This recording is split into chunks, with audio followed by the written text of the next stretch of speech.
हमारा दिल के धड़कन बारू तू। ई सजावल महफिल के बहार बारू तू। अरे कि हमरा अखिया के इंतजार बारू तू। हमरा जिंदगी के पहला प्यार बारू तू। हमरा जिंदगी के पहला प्यार बारू तू। हमरा दिल में समा जालू तू। अरे कि चुपके से हमरा दिल में समा जालू तू। सांस में भी खुशबू बन के बिखर जालू तू। कुछ ऐसने भइल बा प्यार तोहरा से। अरे कि कुछ ऐसने भइल बा प्यार तोहरा से। सुतलों में और जगलों में भी बस तू ही नजर आवेलू। बस तू ही नजर आवेलू।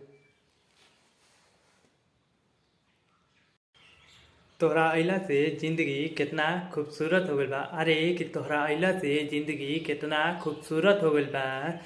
दिल में जेकरा के बसैले बानी ऊ सूरत तोहार ह। अरे कि दिल में जेकरा के बसैले बानी ऊ सूरत तोहार ह। दूर हमरा से कबो जइहा ना गलती से भी। अरे कि दूर हमरा से जइहा ना तू गलती से भी। काहे से कि हमरा हर कदम पर तोहार जरूरत बा। तोहार जरूरत बा। नसीब बन के केहू जिंदगी में समा जाला। फेरू ख्वाब बन के अखिया में समा जाला। यकीन दिलावत रहेला कि हम तोहार बानी।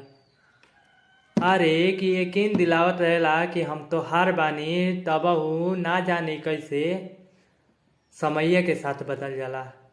अरे कि ना जाने कैसे समैया के साथ बदल जाला।